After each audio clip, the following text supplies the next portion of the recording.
The invasion was supposed to be swift. It was supposed to be decisive. For centuries, the Tzaran sovereignty had expanded unchecked across the galaxy, consuming civilizations like a wildfire racing through dry brush. They were ruthless, systematic, and absolute. No species had withstood them.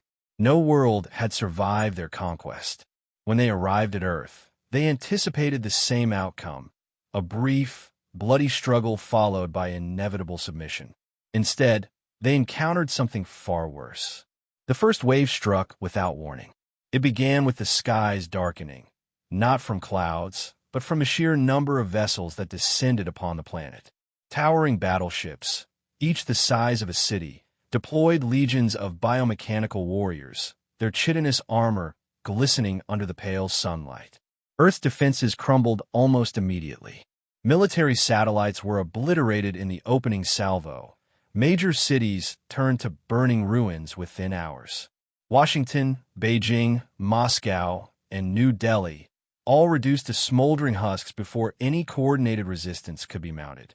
The Tzaran did not negotiate. They never did.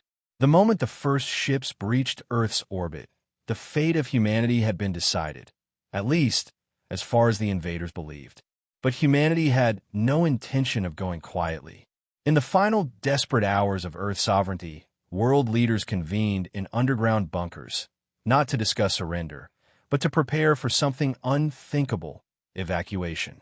Not of dignitaries, nor of the elite, but of as many civilians, engineers, and scientists as possible. "We cannot win," President Elena Markov had said, her voice eerily calm over the encrypted transmission to the remaining command centers. "But we can refuse to be taken." The orders spread like wildfire. Civilian transports were repurposed, every available shuttle launched from hidden facilities, and experimental deep space craft, some barely more than prototypes, were rushed into service. Entire research teams were pulled from underground laboratories, their unfinished work packed on freighters bound for the unknown. The world's brightest minds and most skilled operatives were given a singular mission: disappear. They had no home anymore. They had no battlefront to defend. Their war would not be fought in trenches or on shattered streets. Humanity's war would be fought in the void. The Tzaran, for all their military prowess, had no concept of retreat in the way humans did. Their conquests had always been straightforward: strike hard, break resistance, enslave, or exterminate. The idea that an entire species would refuse to be captured, that they would slip through their fingers like smoke, was beyond their comprehension. Within days, over 100 million people had vanished into space, scattering across the void in every direction. Some disappeared into the asteroid belts, using abandoned mining colonies as their hiding places. Others sought refuge in the cold shadows of gas giants, their ships powered down, drifting silently like ghosts. Entire fleets of civilian ships slipped past Tzaran blockades, guided by hackers who had infiltrated the enemy's targeting systems, blinding their sensors long enough for escape. The Tzaran were enraged. This was not how wars were fought. This was not how species were conquered. Their response was merciless. In a demonstration of absolute power, the Tzaran enacted what they called final subjugation, a purge designed to erase a species from existence. If humanity would not bow, then humanity would be reduced to nothing. Massive atmospheric bombardments began, stripping the land of life. Tzaran terraforming drones descended onto the planet, pumping toxins into the air, poisoning the oceans, reshaping Earth into something unrecognizable. Cities that had once stood for centuries were reduced to molten craters. They would leave no survivors, no history, no trace, except they failed. Even as the last screams of Earth faded beneath the roar of destruction, even as the homeworld burned, humanity was still out there, watching, learning, waiting. The Tzaran believed they had wiped out a species. What they had really done was create a nightmare that would haunt them for generations. As the last surviving Tzaran officers scanned the ruins of Earth from their command ships, believing they had won yet another war, a different kind of war had already begun. Among the scattered remnants of humanity, a shift occurred. No longer bound by a single planet, No longer constrained by conventional warfare, they adapted. They changed. In hidden enclaves across the galaxy, in asteroid bases and hollowed-out moons, the survivors gathered. Scientists worked tirelessly, dismantling stolen alien technology, finding ways to exploit weaknesses in Tzaran security networks. Engineers built silent ships with no heat signatures, designed to vanish into the void. Hackers infiltrated the enemy's data streams, learning how to manipulate their systems, turning their own technology against them. They would not fight on the Tzaran's terms. Instead, they would become something unseen, something untouchable. And in time, when the Tzaran least expected it, humanity would strike back. Their conquest of Earth had not been a victory. It had been a mistake. And the Tzaran sovereignty had no idea just how much they were about to lose. The void was vast, unforgiving. For those who had fled the fall of Earth, there was no home, no safety, no certainty, only the endless, cold expanse of space. They were scattered, wounded, and desperate. Yet against all odds, they survived. The first few months were chaos. Without a centralized command, without established colonies or supply chains, humanity had to learn how to live in the shadows. Every ship that escaped carried a piece of their civilization: scientists, engineers, hackers, pilots, and soldiers. They were not an army, not yet. They were fugitives. But fugitives could become something else, something far deadlier. Survival in deep space meant adaptation. The first human enclaves were built in the most unlikely places, drifting among asteroid belts, tucked into the ice rings of gas giants, buried deep within the wreckage of derelict ships. Every hidden refuge was designed to be invisible, undetectable by the relentless Tzaran patrols that hunted them. Some colonies were nothing more than retrofitted cargo haulers, their inhabitants living in cramped quarters, rationing oxygen and power. Others found abandoned alien outposts and repurposed them, stripping away any signs of previous occupants and weaving human ingenuity into the ruins. On Theta 9, a frozen dwarf planet at the edge of an uncharted system, a group of engineers developed some of the first human stealth ships, retrofitting salvaged vessels with Tzaran cloaking technology. On the Drift, a lawless, nomadic flotilla of scavenged ships held together by ingenuity and desperation. The first human black market networks emerged, trading stolen alien tech, counterfeit security codes, and false identities. These were the first seeds of humanity's new existence. They were no longer bound to Earth. They were ghosts. The Tzaran sovereignty was unaccustomed to losing track of an enemy. Every species they had ever encountered had fought to the last breath, had died in glorious resistance, or crumbled under subjugation. Humanity had done something else entirely. They had disappeared. At first, the sovereignty dismissed them as a minor annoyance, a remnant of a defeated race that would soon wither in exile. But as time passed, strange reports began to surface. A fuel depot in the Scathari sector mysteriously detonated.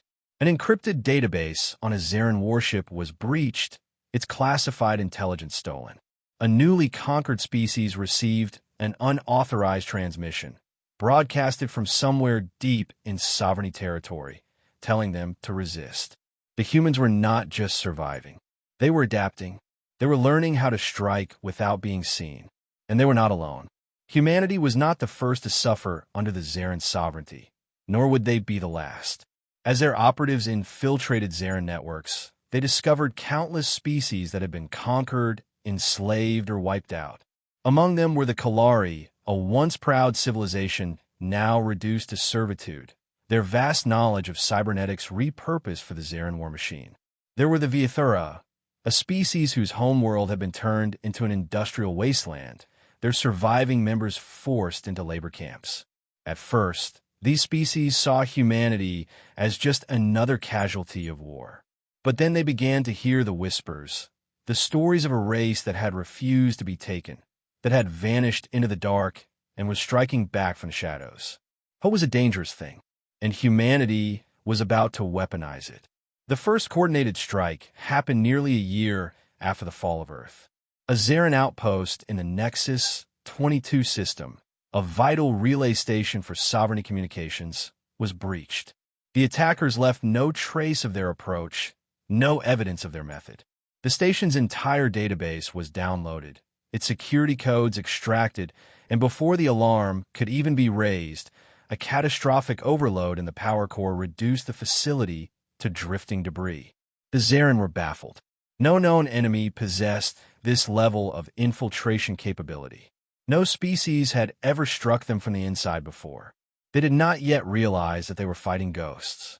From that moment forward, humanity was no longer just running. They were hunting. Using stolen intelligence, human operatives infiltrated deeper into Tzaran space, identifying weaknesses, sabotaging supply lines, and spreading chaos. Every Tzaran vessel that was compromised became a tool for misinformation. False reports, fabricated attack warnings, subtle manipulations that slowly eroded the sovereignty's grip on its own empire. And the Tzaran began to fear them. Within 5 years, the Tzaran Sovereignty officially classified humanity as a Category Z anomaly, a designation reserved for existential threats to the empire. They deployed elite hunter-killer squadrons, cyber-attack countermeasures, and entire fleets dedicated to purging the so-called ghost species from existence. But every time they thought they had found humanity's hiding places, they found only shadows. Every time they closed in on a human colony, the people were already gone, leaving nothing behind but empty halls and encrypted messages that read, "You are not safe." Humanity was no longer fighting for survival. They were waging a war unlike anything the galaxy had ever seen. A war that the Tzaran Sovereignty was only beginning to understand. And it was far from over. For the Tzaran Sovereignty, war was a matter of dominance, brute force, overwhelming numbers, and absolute control. But they had never fought an enemy like humanity before. Where other species had fought with ships and soldiers, humanity fought with information. Where the Tzaran had expected resistance, they found silence. Where they had expected surrender, they found ghosts. And ghosts cannot be caught. Long before the fall of Earth, humanity had been masters of digital warfare. Governments, corporations, and underground hacker syndicates had fought battles in cyberspace long before they ever took to the stars. When humanity became a species in exile, their greatest weapon was not their ships or their soldiers. It was their ability to disappear into enemy systems. The first successful infiltration of Tzaran infrastructure came from Node Zero, a rogue AI developed in the dying days of Earth. Designed to evade detection, Node Zero had escaped into the Tzaran network like a virus in the bloodstream, replicating itself across thousands of nodes before vanishing entirely. No one, not even the humans who had created it, knew exactly where it was. But the effects were undeniable. Within months, entire Tzaran databases became compromised. Shipyard schematics were leaked. Military supply routes were altered, leading entire convoys into ambushes or deep space anomalies. Tzaran commanders received conflicting orders, sending fleets chasing after enemies that weren't there while real threats went unnoticed. At first, the Sovereignty dismissed it as internal corruption, then as sabotage. By the time they realized what was happening, it was already too late. Humanity wasn't just hacking the Tzaran systems. They were stealing their technology. One of the first breakthroughs came when a team of engineers aboard the Drift managed to reverse engineer Tzaran quantum communication protocols. With this knowledge, human operatives could listen in on enemy transmissions in real time, without ever needing to board a ship or intercept a signal physically. A single message intercepted at the right moment could turn the tide of an entire battle. A single false command inserted into the Tzaran system could send an entire fleet into the middle of an ion storm. With every passing year, humanity became more than just an elusive threat. They became unpredictable. The Tzaran were used to fighting enemies that followed patterns. But humanity was chaos incarnate. As humanity's digital warfare escalated, rumors spread across the Sovereignty. In the dark corridors of Tzaran command centers, whispers of the ghost species grew. Humans can control our ships. Humans can see our orders before we do. Humans are inside our systems. They are watching. The paranoia became a weapon. Tzaran officers began second-guessing their own intelligence. Was that a real fleet movement? Or a trick? Was their communications system compromised? Or were they imagining it? Was there even an enemy there? Or was it another phantom created by human hackers? The Sovereignty's once unshakable control over its empire began to fracture. The more they tried to contain humanity, the more they realized they were already losing. By the 10th year of humanity's exile, the war had shifted entirely. It was no longer fought in space battles or planetary invasions. It was fought in the dark through stolen data, altered records, and infiltrated AI systems. Tzaran warships received false alerts of planetary uprisings that didn't exist. Entire battle groups were rerouted into deep space on fabricated orders, leaving key worlds defenseless. The Sovereignty's economy collapsed under invisible pressure. Supply chains severed, factories shut down due to malfunctions that no one could explain. This was no longer resistance. This was systematic dismantling, and humanity was winning. The moment that proved humanity was no longer just a nuisance came when a Tzaran dreadnought, one of the largest warships in the Empire, was turned against its own fleet. It began with a simple intrusion, one unnoticed line of code inserted into its primary navigation system. Then, in a single moment, the ship's entire command structure collapsed. Security overrides failed. Navigation controls locked out the crew. The dreadnought's engines fired straight into the heart of the Tzaran Third Fleet, tearing through its formations before self-destructing in a brilliant cascade of fire. 50,000 Tzaran lives were lost in an instant. Not to human weapons, not to human soldiers, but to a war that was being fought inside the very systems the Sovereignty had once believed were impenetrable. And for the first time, the Tzaran truly feared their enemy. By now, the Sovereignty had committed vast resources to hunting down humanity, deploying elite cyber warfare teams, upgrading their security, and reformatting their entire military network. But it didn't matter, because humanity was always one step ahead. They weren't just hacking the system, they were the system. And the Tzaran Sovereignty was beginning to realize something horrifying. They had not conquered humanity. Humanity had conquered them. For centuries, humanity had been defined by nations, borders, and the idea of home. The fall of Earth shattered all of that. Now, they were something else. Nomads of the void, a species without a planet, without a single flag, yet more unified than ever. Scattered across the galaxy, each colony, each fleet, each hidden enclave had become its own tribe. And from the shadows, they waged war. In the years following the fall, humanity adapted.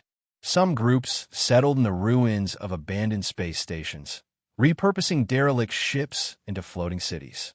Others never stopped moving, living on massive generation ships that drifted from system to system, never staying in one place for too long. Each pocket of survivors had its own customs, its own way of life, but they all shared one thing: a singular hatred for the Tzaran. Some factions focused on cyber warfare, embedding themselves deeper into Tzaran systems, manipulating their communications, erasing human movements from enemy logs, and rewriting fleet assignments to cause chaos. Others became raiders, striking at supply lines, hijacking fuel depots, and boarding Tzaran freighters to steal weapons, technology, and resources before vanishing into the void. Still others dedicated themselves to research, reverse engineering stolen Tzaran tech, modifying it, improving it, and using it against their oppressors. Humanity was no longer a single civilization. It was a network of tribes, each with a role to play. And together, they were unstoppable. Among the scattered survivors, a new breed of warrior emerged, the Voidwalkers. They were not soldiers in the traditional sense. They were operatives, assassins, infiltrators, experts in both physical and digital warfare.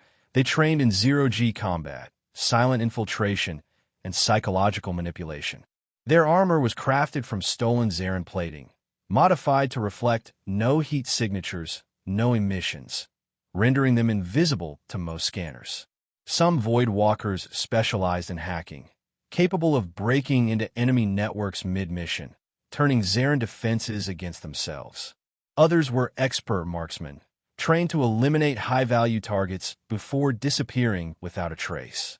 The Tzaran feared them more than any fleet, because when a Tzaran commander woke up with an encoded message in their terminal reading, "We were here," they knew someone had been in their quarters while they slept. The Void Walkers turned fear into a weapon, and the Tzaran were running out of ways to fight back. Humanity's exile had once been solitary, a desperate attempt to survive in a galaxy that had abandoned them.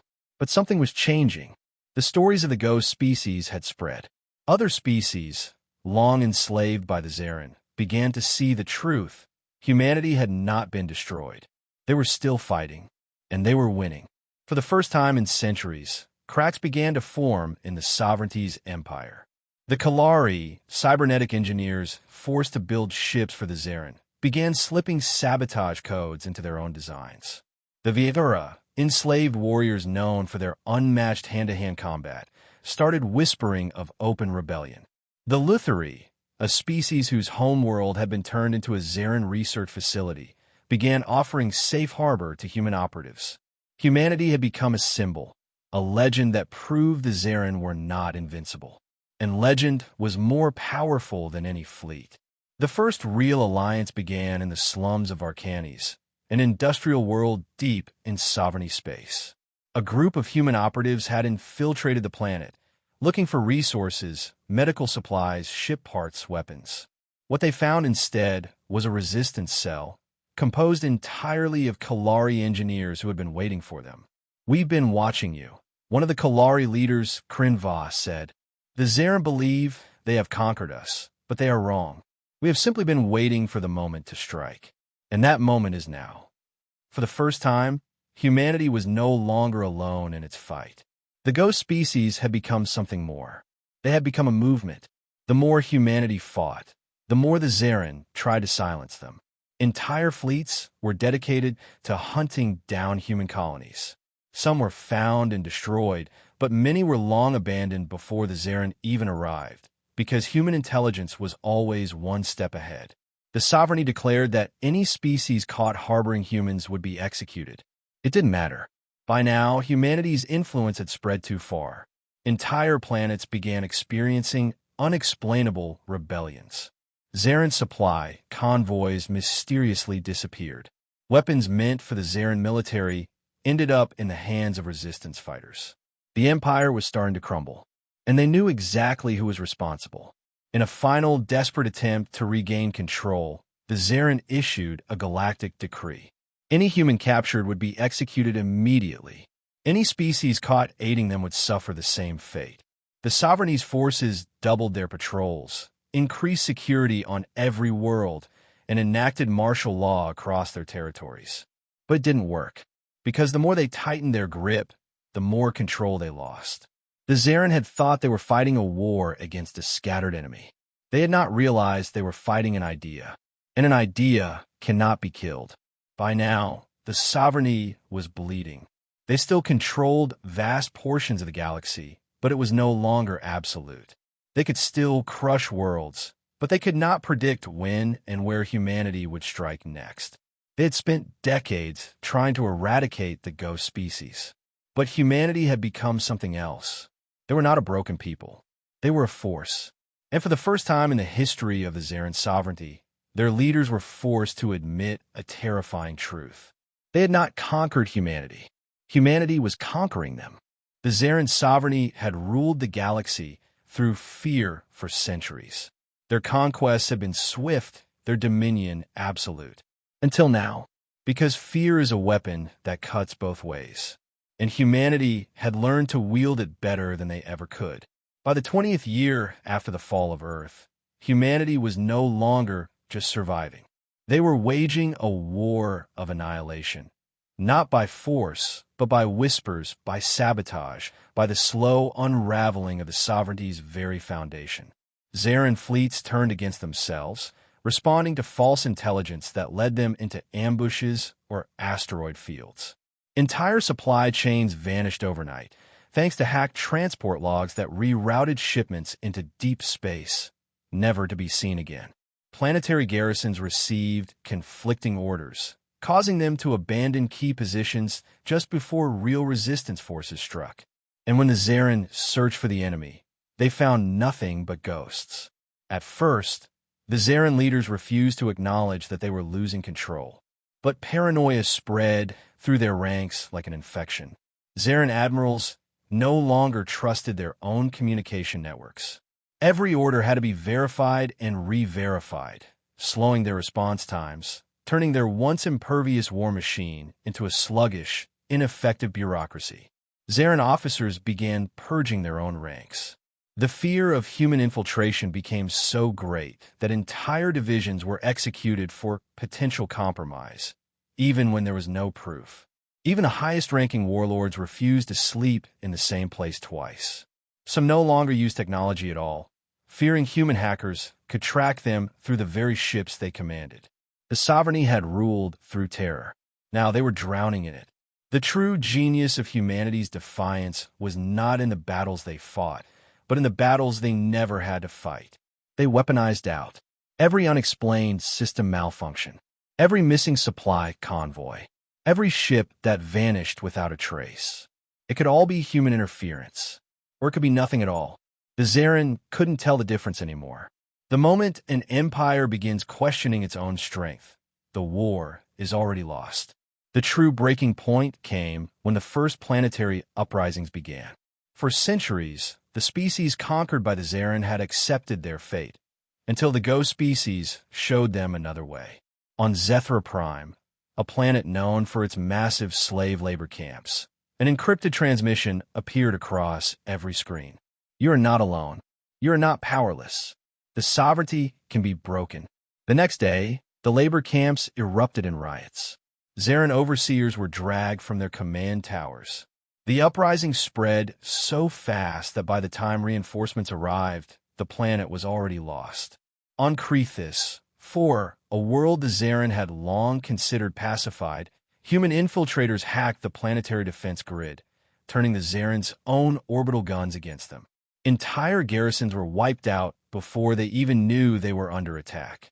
On Hfy Scifi, a planet where the Tzaran stored their most advanced weapons research, a group of enslaved scientists suddenly disappeared, along with the schematics for the Sovereignty's next-generation warships.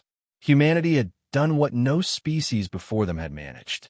They had turned the galaxy against its rulers. The Tzaran warlords were no longer just fighting an external enemy. They were fighting each other. Accusations of treason spread like wildfire. The old, battle-hardened generals blamed the younger commanders for incompetence. The younger commanders blamed the old warlords for underestimating humanity. Entire fleets turned inward, fighting among themselves over dwindling resources and fractured intelligence. Meanwhile, humanity continued its work. They didn't need massive armadas. They didn't need planetary invasions. They simply needed to keep pushing. One strike here, one stolen weapon there, a whisper in the right ear, a spark in the right place, and the sovereignty burned itself from the inside. With the empire already collapsing, humanity did something unthinkable. They infiltrated Tzaran Prime, the sovereignty's throne world. This wasn't a military assault. There was no fleet, no invasion force. Instead, it was a ghost strike. A single squad of human operatives, backed by years of stolen intelligence, walked through the Tzaran capital without being seen. They bypassed security grids, tapped directly into the High Command's private network, and broadcast a message to every world in the Empire. The sovereignty is dying. Its leaders are afraid. The war is already lost. Rise. And the galaxy listened. The rebellion that had once been isolated became a revolution. The Tzaran homeworld, once the seat of power for a vast and unbreakable empire, became the epicenter of its downfall. As worlds broke free, as fleets defected, as entire sectors declared independence, the Tzaran leaders issued one last desperate decree. A call to exterminate humanity once and for all. Every remaining warship, every last soldier, every weapon at their disposal was unleashed in a final, all-or-nothing campaign. But it was already too late. Because when the fleets arrived at their targets, the human colonies were already gone. All that remained were empty cities, abandoned ships, encrypted messages scrawled into walls, broadcasted through static-filled frequencies. You already lost. We were here. We are everywhere. We are nowhere. The war was over, and humanity had won without ever fighting it on the Tzaran's terms. The Tzaran sovereignty collapsed within a decade. One by one, its strongholds fell, not through grand battles, but through rebellion, through betrayal, through the realization that the empire no longer controlled its own fate. And in the silence that followed, when the last warlord fell, when the last Tzaran fleet turned to dust, the galaxy finally understood the truth. Humanity had never been defeated. They had simply become something else. Something uncontainable. Something unpredictable. Something immortal. No longer a hunted species. No longer ghosts. They were now the architects of a new order. An empire with no borders. No rulers. No throne. Just an idea. And an idea cannot be conquered. The Tzaran sovereignty had ruled for millennia, but their downfall had come in mere decades. Not with a grand battle, not with the clash of fleets, not with an overwhelming show of force, but with silence, with whispers, with uncertainty, with ghosts. And now, the power vacuum left in their wake threatened to unravel the entire galaxy. The collapse of the Tzaran sovereignty should have been a cause for celebration. But the truth was far messier. For centuries, the Tzaran had kept the galaxy in check, not through diplomacy or governance, but through brutal, unyielding order. Now, with that order shattered, the cracks in the galaxy became fault lines. Formerly enslaved species turned on each other, settling old grudges that had been buried under Tzaran rule. Warlords and rogue admirals claimed entire sectors, declaring themselves the rightful successors of the fallen empire. Resource worlds, once controlled by the sovereignty, became battlegrounds as factions fought over dwindling supplies. The galaxy was burning, and in the chaos, humanity faced an uncomfortable truth. They had won the war, but peace was far more dangerous. For the first time since the fall of Earth, humanity had a choice. They were no longer just an exiled species, no longer the hunted ghosts of the galaxy. They were the ones holding the strings of power. Through their intelligence networks, their infiltration capabilities, their mastery of manipulation, they could rebuild the galaxy in their own image. But should they? Some factions believed it was time to reveal themselves, to step out of the shadows and take control, guiding the fractured galaxy into a new era. Others believed that humanity's strength lay in remaining unseen, continuing their work from the shadows, ensuring that no empire, not even one of their own, would ever grow too powerful again. And then there were those who wanted vengeance. The Tzaran had fallen, but remnants of their species still remained. Warlords, fugitive admirals, and die-hard loyalists who still clung to the old ways. For some, it wasn't enough that the sovereignty had collapsed. They wanted to erase the Tzaran completely, to finish what had begun when Earth fell, to ensure that no trace of the Tzaran race remained. Humanity had become a force unlike any in history. But now, they had to decide what kind of force they would be. In the void beyond mapped space, a new kind of civilization was forming. It was not a traditional empire. It had no capital, no borders, no central authority. Instead, it was a web, a decentralized network of hidden colonies, cyber enclaves, and mobile fleets, all interconnected by encrypted data streams and quantum communications. The Ghost Empire was not a government. It was a safeguard, a hidden force ensuring that no single power could ever control the galaxy again. They manipulated conflicts from the shadows, preventing any one faction from growing too strong. They stole technology, not to hoard it, but to distribute it, ensuring that no civilization would ever again fall behind and become vulnerable to conquest. They erased warlords, dictators, and rising tyrants before they could ever take the throne. The galaxy would never know their names. But the galaxy would never fall to oppression again, because humanity was always watching. The last remnants of the Tzaran Sovereignty made their stand in the Oblivion Reach, a sector on the edge of known space where they had gathered the remnants of their once great fleet. It was a fleet that could still rival any single civilization left in the galaxy. But it was not enough to fight the ghost species.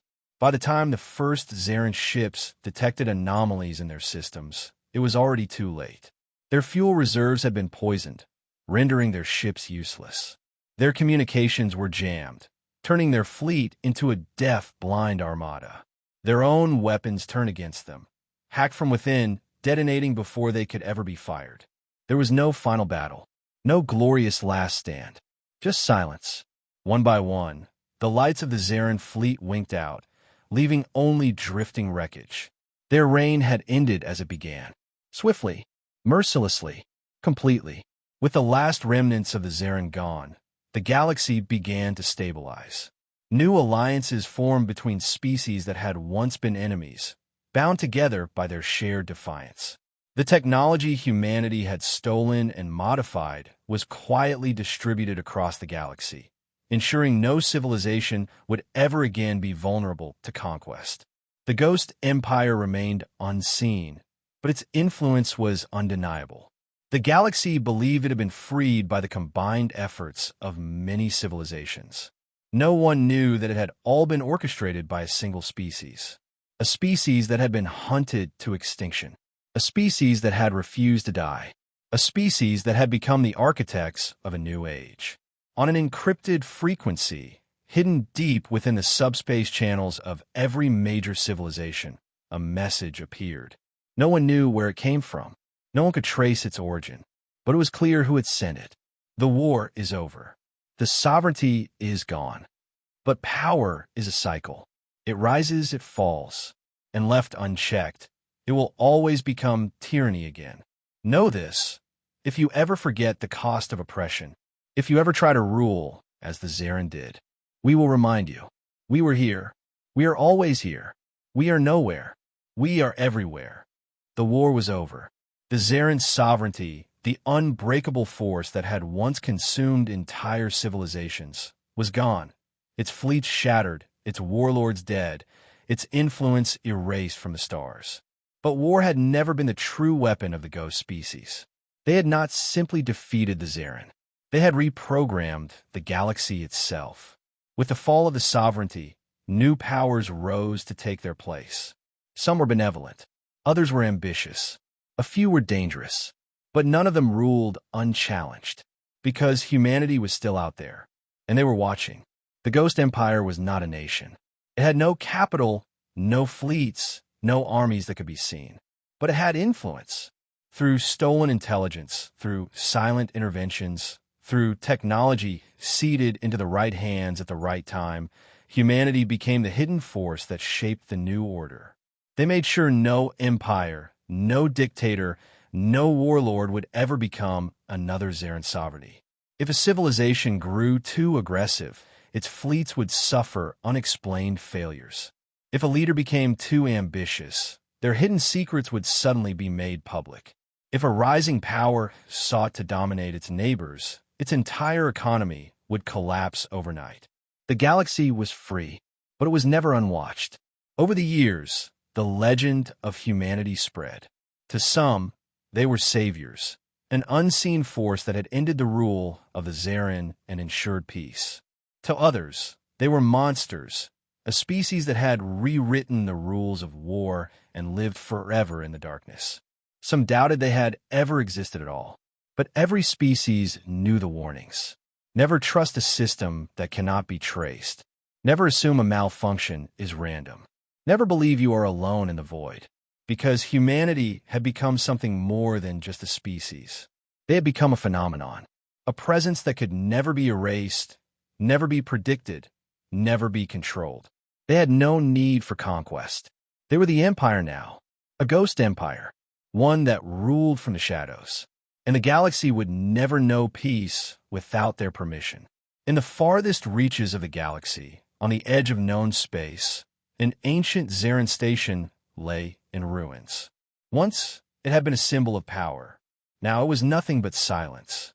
And yet, One beacon still remained active, transmitting a single message in an endless loop. A warning, a truth, for those who sought to rebuild the old ways, for those who sought to claim absolute power, for those who had forgotten. The transmission played, over and over, in every language ever spoken. We were here. We are always here. We are nowhere. We are everywhere. Rule wisely, or we will remind you.